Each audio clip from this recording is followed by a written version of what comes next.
What's going on, guys? JPS back for another video, and today we're going to be reacting to the 10 oldest cities in the UK.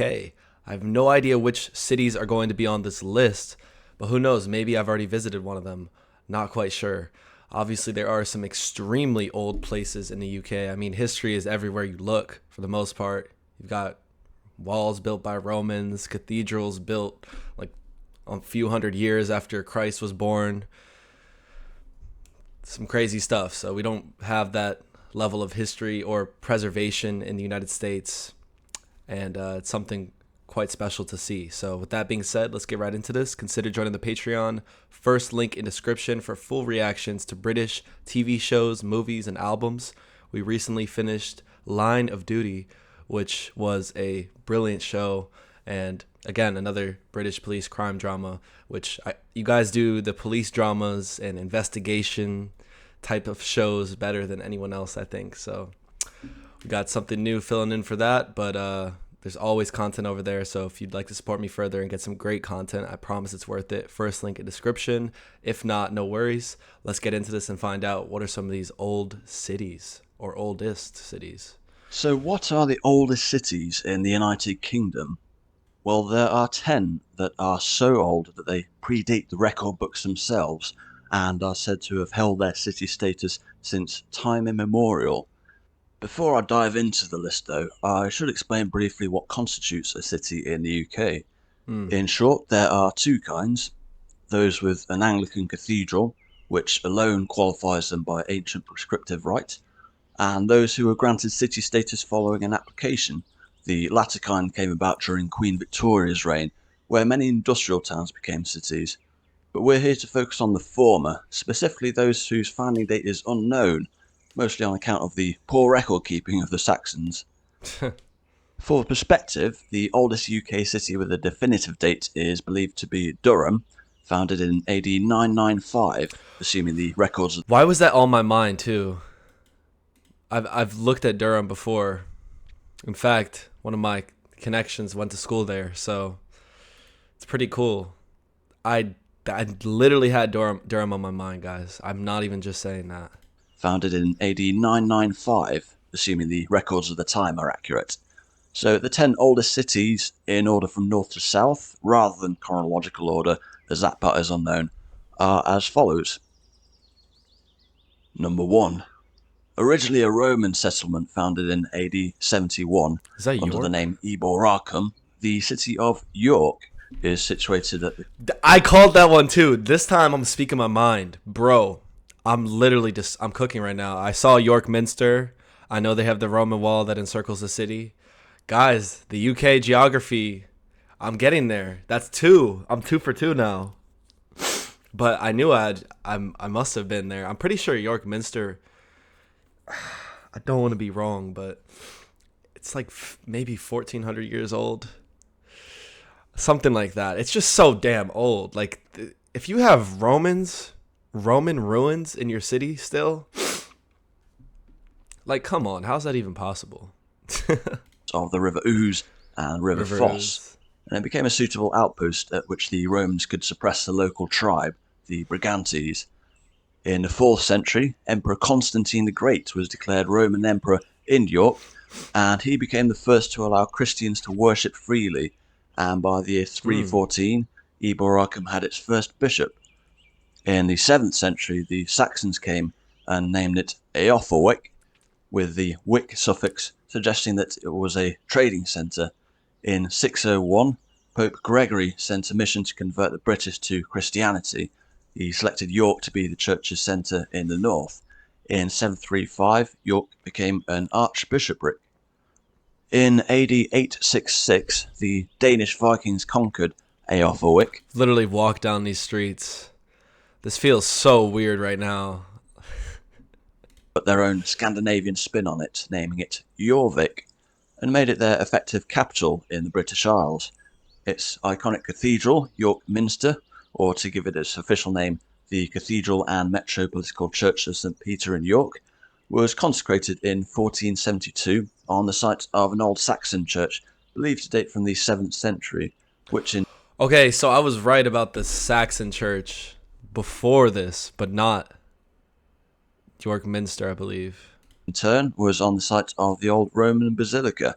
This is, of course, the seat of the Archbishop of York. Who I literally met last summer. I know that, guys, I'm not trying to have too many connections, but like when it comes to York, I literally met the Archbishop of York last summer, who I believe is now the Archbishop of Canterbury, at least for an interim role. But I guess the point here is that York is such an amazing city. I've been there multiple times now, and it's so cool to see so much history in person and now seeing it on video. Awesome. Number 2.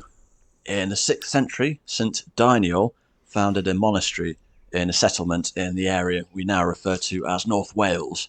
This became known as Bangor, meaning wattled enclosure in Old Welsh.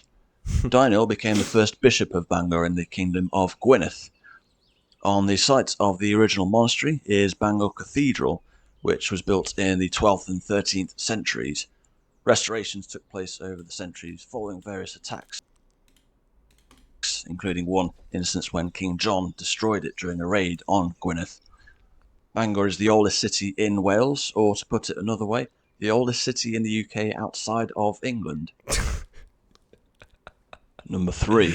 That's hilarious. In the 7th century, St. Chad, Bishop of Mercia, declared this city his bishop's seat. The settlement was Lichfield, and it became the focal point of Christianity in the Kingdom of Mercia. Following Chad's death in 672, Lichfield became a place of pilgrimage. A Saxon church was built, which became his resting place.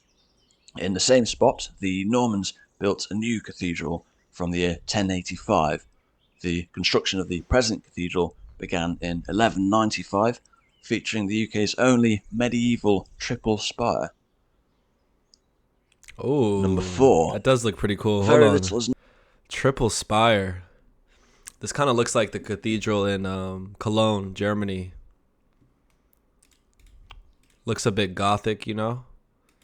Very little is known about the Roman history of this city, but the Saxon settlers discovered a fort here and named it Weargorna Sestra, though the meaning of Weargorna is unclear.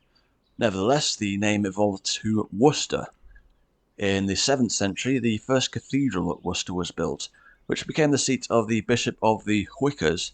Hwicker was a tribal kingdom existing from the 6th to the 8th century, situated around the area equating approximately to parts of Worcestershire, Warwickshire and Gloucestershire of today.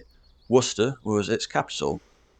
With the Viking invasion and subsequent establishment of the Danelaw in the 9th century, Worcester became a burh, i.e. a fortified settlement, as part of a move by King Ethelred and his wife Ethelfled to solidify the Kingdom of Mercia against the Danish. Ethelred and Ethelfled. Does not sound real. Mercia against the Danish threat to the east. From the late 11th to the 16th century, a second cathedral was built in Worcester in a range of architectural styles from Norman to Perpendicular Gothic. Number 5. In the 7th century, Bishop Putter became the first bishop of this city and is believed to have been responsible for the construction of the first cathedral here. The city is Hereford. The name Hereford is believed to derive from Old English for army river crossing. It was a frontier settlement which saw various conflicts between the Anglo-Saxons and not only the native Welsh but the Danes as well. In 1079, the Normans began the construction of the current Hereford Cathedral on the site of its Saxon predecessor. Work continued into the 13th century. Wow. Number 6. Now, here's where things get a bit technical. In the eyes of the law, the City of London, with emphasis on the city, refers to the approximate area the Romans inhabited from the 1st century AD, also called the square mile. This is actually both a city and a ceremonial county in its own right, and an enclave surrounded by the ceremonial county of Greater London. In the 9th century, Alfred the Great is believed to have come across the old Roman fortifications and turned it into a Saxon fortified settlement that could better withstand Viking attacks than the previous base, believed to be around the Covent Garden area, with 2 street names of today providing clues, as In Old English, strand means beach, and Aldwych means old trading centre. Following the establishment of the Archdiocese of Canterbury, a cathedral was constructed in London in the 7th century and was dedicated to St Paul. This has gone through various iterations up to the present structure designed by Christopher Wren in the aftermath of the Great Fire of 1666. Number 7. Before the Romans came, this area was home to a tribe known as the Cantiaci, from which the name of both the city and its county, Kent, derive. The city, of course, being Canterbury. After the Claudian invasion of AD 43, the Romans established a military base, which they called Duravernum Cantia.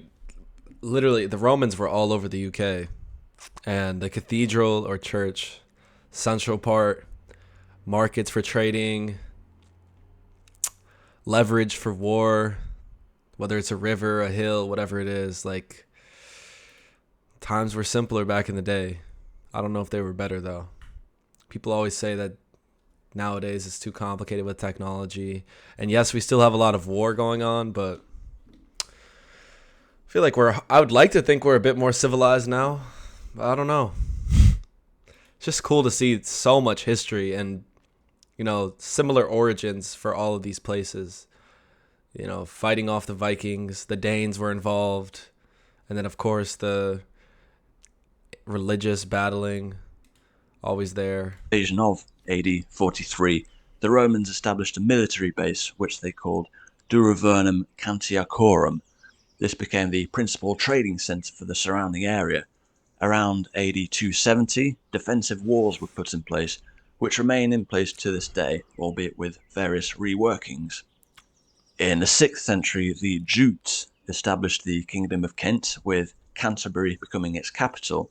In AD 597, St Augustine arrived in England on a mission to convert its inhabitants to Christianity. In doing so, Augustine became the first Archbishop of Canterbury. By the 9th century, it was firmly established as the centre of the English Church. This did, however, mark it out as a target for the Danish Vikings across multiple generations. In 1011, Canterbury Cathedral was burnt following the capture of Archbishop Althege. The cathedral was rebuilt and subsequently burnt on so 2 beautiful. more occasions before being built in stone.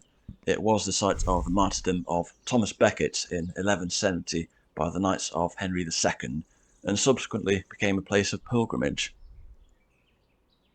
Number 8. England's smallest city is also among its oldest. Really? Named after the wells in the grounds of the Bishop's Palace and the cathedral, the city of Wells is believed to have originated as a small Roman settlement. In the early 8th century, King Ine of Wessex chose Wells as the site of a minster church. By the early 10th century, the Diocese of Wells had been founded by King Edward the Elder. This diocese moved to Bath in the Norman period, but as a compromise, a joint diocese was later set up between the two, but officially returned exclusively to Wells in the 13th century. Several decades. That looks insane, guys. Wells has an enormous cathedral. In the 13th century, Several decades after the construction had begun on Wells Cathedral. Number 9. How's that so big? The first inhabitants of this city are believed to be the Belgae tribe. The Romans arrived here shortly after the Claudian invasion of AD 43 and established their own settlement, which they called Venta Belgarum. The meaning of Venta is uncertain, but believed to be a Brythonic word for market. When the Saxons discovered the abandoned Roman settlement, they named it Venta Casta, meaning Fort of Venta, which evolved into Winchester. In the 7th century, a church was built here, and in AD 676 the Bishop of Wessex moved his seat to Winchester, effectively making it a cathedral. The Normans would later demolish this in the late 11th century and begin to build in its place the present Winchester Cathedral, although work continued until the 16th century. In AD 871, Alfred the Great was crowned King of Wessex and established Winchester as its capital. When England became united as a single kingdom in the 10th century, Winchester remained the capital until the 12th century. Number 10.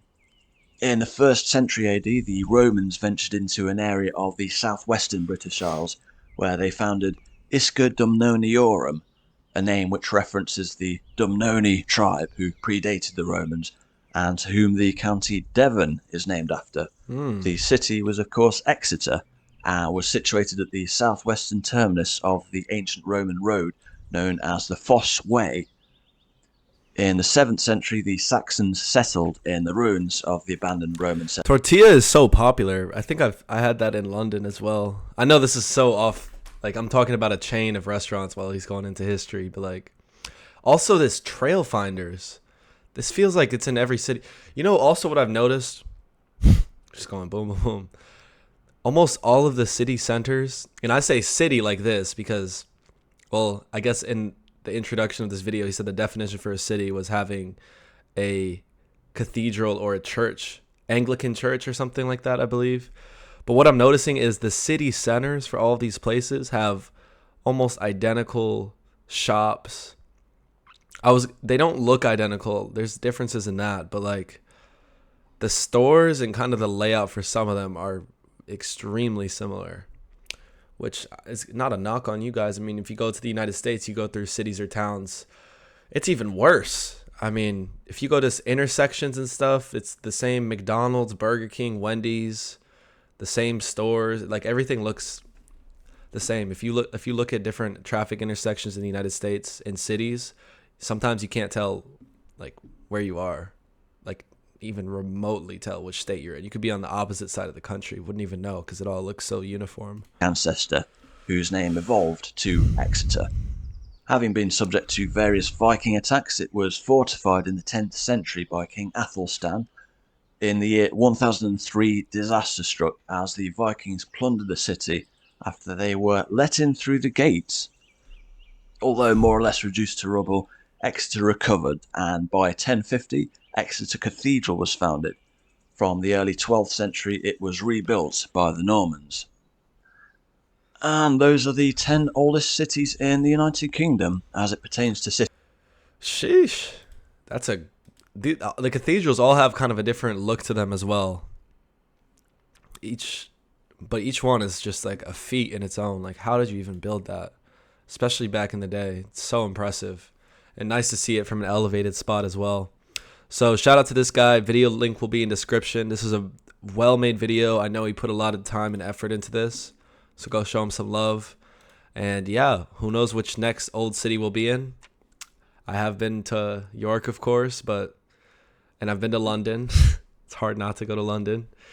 But we'll have to check out some of these other places. So thank you all so much for watching. If you enjoyed, hit the like button, hit subscribe, and I'll see you all in the next one.